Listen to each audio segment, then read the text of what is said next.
Hey, I'll Fix It here, and we got some sway bar links. Now, this Chevy 2011 Impala has over 200,000 miles on it, so it's a good time to see if we can replace these, and just how easy is it?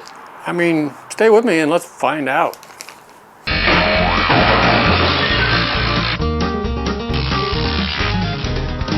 I've decided that, first of all, I put it on ramps. Second of all, I've decided to take this old moving blanket and throw it underneath the car. Okay, let's just, well, I lost my audio, so here I am voicing over. Anyway, let's dive underneath the car and let's find out just where the heck are these sway bar links located. And there they are. And what I discovered right off the bat is I'm approaching this all wrong. I put it up on ramps and went from underneath, but no, we need to get on the outside. Take that front wheel off on both sides and approach this from out there. It's going to be much easier. And look at me, I'm like a race car pit stop guy. Woo! Take the wheel off. Don't forget that it's just a good idea to get in the habit. When you take it off, you got to put it somewhere anyway. Stick it underneath the car, and if everything else fails, you know, it won't fall on you, it'll hit that tire. So let's get some lighting in there. Let's get this figured out. What size? Of course, that you see that big bolt sticking up, it's too long. You got to have a deep socket or something like that. All right, I'm finding my size, deep socket. Get a wrench down on the bottom to hold it. We're going to break that loose. Now I'm thinking it's all downhill because I'm ratcheting this nut off at the top of there. Looks easy, right? Yeah, I didn't realize what I was up for. I mean, it's not that easy. Well, actually, getting this part was pretty easy. I got it broke loose, and then I used this cordless screwdriver because the big impact wrench wouldn't fit up in there. See, this is something I use. I got this on Amazon. I'll leave a link down below in case you want to get one. I've got like 4 of these. I find them so handy. See, that big thing didn't fit up in there where I needed it. So I used this one. And after it's broke loose, you know, you don't need that much power. And then, you know, it works really good. Anyway, it worked really good for me. And get a couple of them, they're cheap. And then when one's charging, you use the other one. And to get it right as far as which spacers go where and which way the washers go, yeah, just take a picture. Heck yeah. So, yeah, the sway bar is not, you know, it's not hard. It's not attached. It's loose. And then, but trying to drive that bolt down through there, that became the most difficult part of this whole operation. Luckily, only one of them, the driver's side, was really, really stuck. And I tried so many things trying to hammer that thing down. There's my all-around super channel lock pliers that usually work for all sorts of things. Okay, I want you to see all the kinds of tools, pry bars, pieces of wood, steel pipes, and everything that I've been trying. You know, you've probably seen the other videos about this. They're not going to show you. Maybe they're not going to show you what I'm showing you. That thing, even though the bar is, you know, it's loose, but it's stuck down in here somewhere. So I banged on this until I bent the bolt.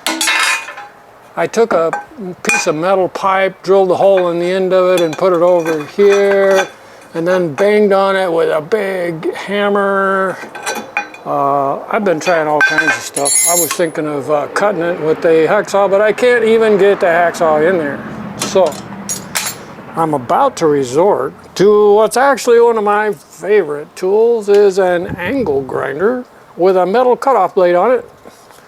And I'll see if I can get that in there and start cutting. There's got to be a way to get this off of there. But just so you guys know, yeah, it's probably not like most videos show you that this is a piece of cake. You just unbolt the old one and bolt the new one in.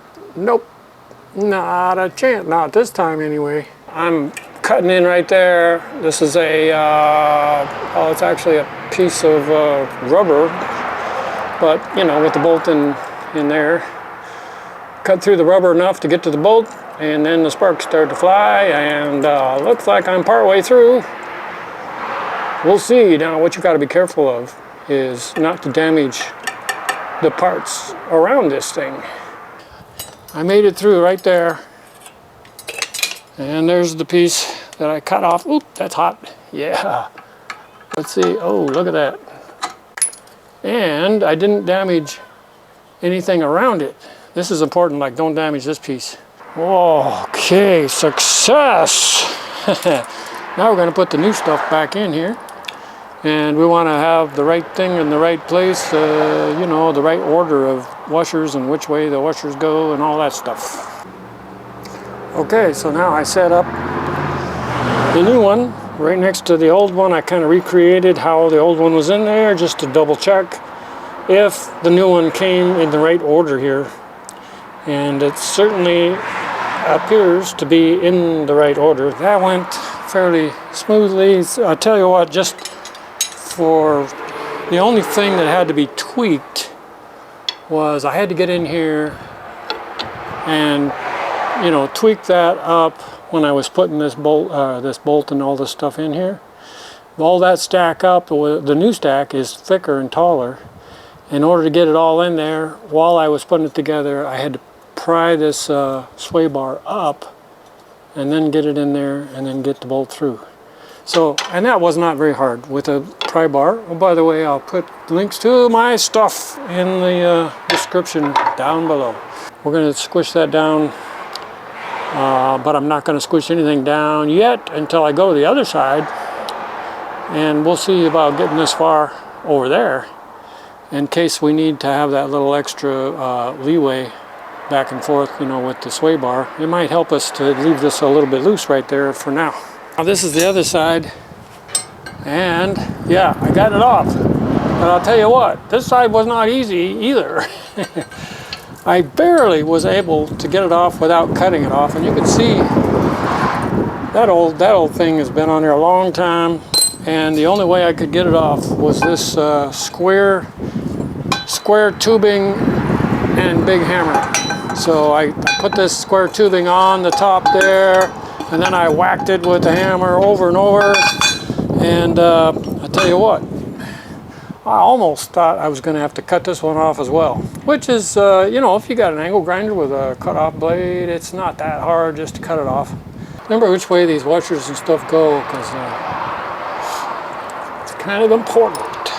Okay, so we want all this stuff off of here to get this up on the bottom here. But then, right away, we're going to need this rubber one on, and then that cone washer, and then this little sleeve, and then we got another, if I remember right, we got a cone washer that goes next to that sleeve. Let's see. Then we got a rubber one. It's hard to hold all this stuff and keep the camera from bumping the camera here, but I'm getting it. Okay, now we got to do at this point is get that underneath that sway bar. So what I had to do on the other side, looks like I got to do that again over here, is to just pry that sway bar up a little bit so that I can get this in there. That's what I had to do over there too. Put this in here. Oh yeah, that works fine. You know, I just to raise it up just a little bit. The other side I had to raise it up a lot, so this side, much easier. Now, this rubber thing goes down against there. And we got a cone washer. And we got the nut here. Okay. We got everything started on both sides. Yay! The new ones are on. I tightened them up a ways. You're really supposed to do the finish tightening after the wheels are on the ground with the weight on the wheels. Somehow that may change how tight it's supposed to be and all that. So I'm gonna go ahead and put the wheels back on, set the car down on the ground, and then look at how tight those need to be. All right, let's take it for a spin and see, make sure it's okay. take my reading glasses off so I can drive.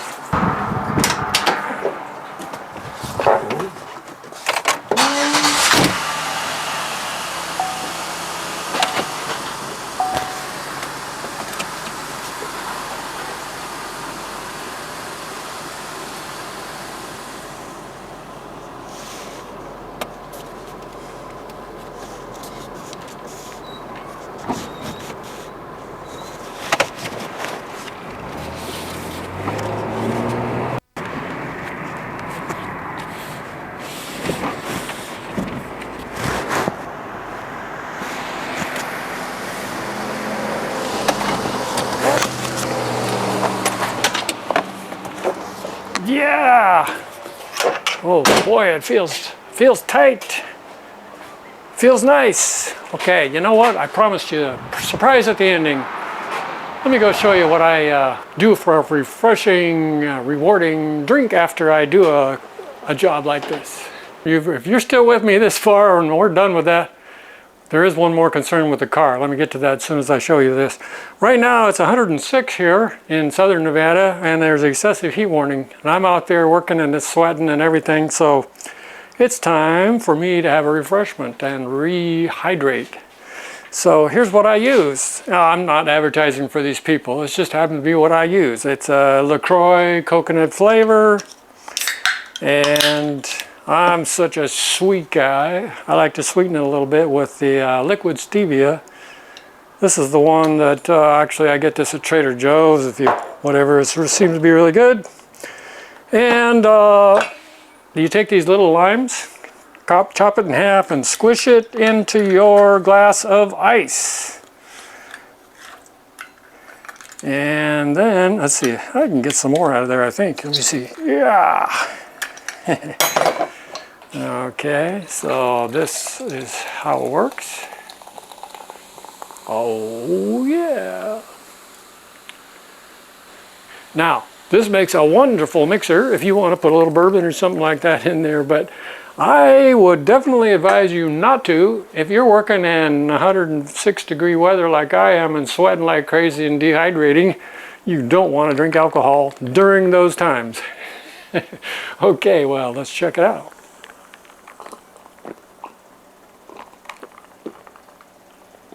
Wow. You're gonna love it, I guarantee it. Okay, now the other concern I have about the car, I'm gonna check the toe in or toe out, whichever, you know, the alignment on the front end. If I understand this correctly, the rear wheel drive, you would want your alignment to be slightly toed in. That means the front wheel's a little bit in. And for front wheel drive cars, you want it to be actually slightly toed out. Let me know if I'm wrong about that, please. Okay, to start with, we just tied a piece of string on the rear wheel. And you can see that it's going to hit the face of the tire right here as I pull forward. So that's the important thing. We go on up to the front.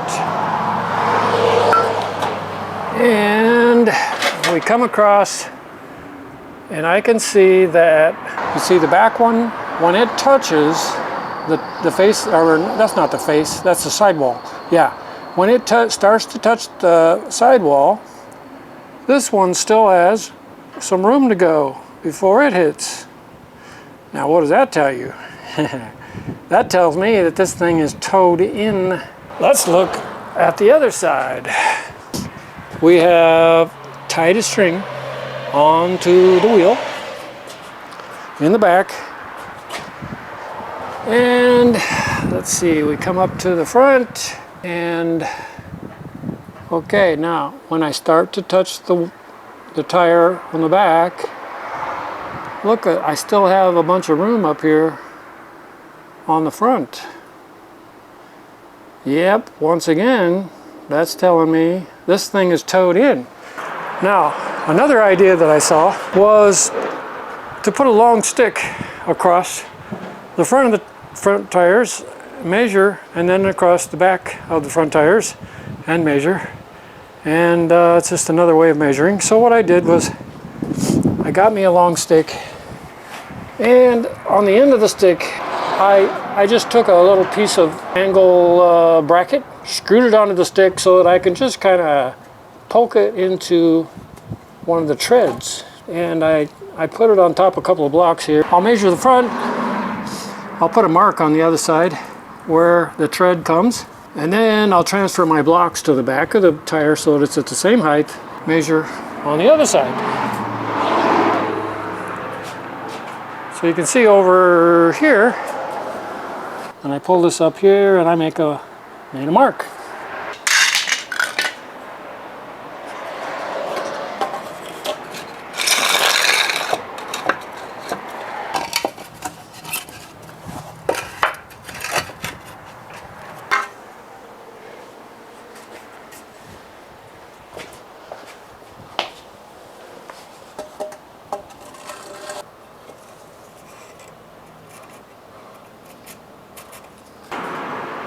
Okay, yeah, it's quite a difference. Look at that, we're like towed in quite a ways there. That's from here to here. What is that, at least a ½ inch or something? I'm sure that's not right. I'm going to adjust and get us more in the ballpark of what it should be. Okay, here we are in the same area. Look at that brand new link put in right there. Now right next to it here is the adjustment for toe in and toe out. We break this loose, which I just did, and then we have to decide which way to turn this. Now in this case we are towed in and we want to be a little bit towed out, so that means this is on the back of the wheel. We need to shorten this distance, so we loosen this up and then screw this shaft into there. That will shorten the overall distance of this, which will cause the toe in to toe out. Alright, so I'm going to adjust each side a little bit. Now I've raised up the car for this. And that can change all the measurements. The really way to measure your toe in and toe out is to pull the car in from rolling and carefully, easily stop with your steering wheels exactly straight. And then measure the ways that I showed you, front and back. And then once you've jacked up the car and set it back down again, it can change all that stuff. So you have to redo it. All right guys, you know what? It's really hot. I'm getting tired. But yes, I adjusted it. I drove it. And now I'm retesting with a string. But I was asking my phone, what's the toe in or toe out on a 2011 Chevy Impala? And they're saying that it should be slightly towed in. So, I'm confused. Do you know the answer? Anyway, I'm just getting it into the ballpark because I know I was way... Whoops, lost the audio again. What was I saying? Way, as in way out? Yeah, I was way off by like more than a ½ inch, maybe an inch toe in. So it should be more like 1/8 of an inch, maybe a 1/16 or an 1/8 or something. Not like some ridiculous amount.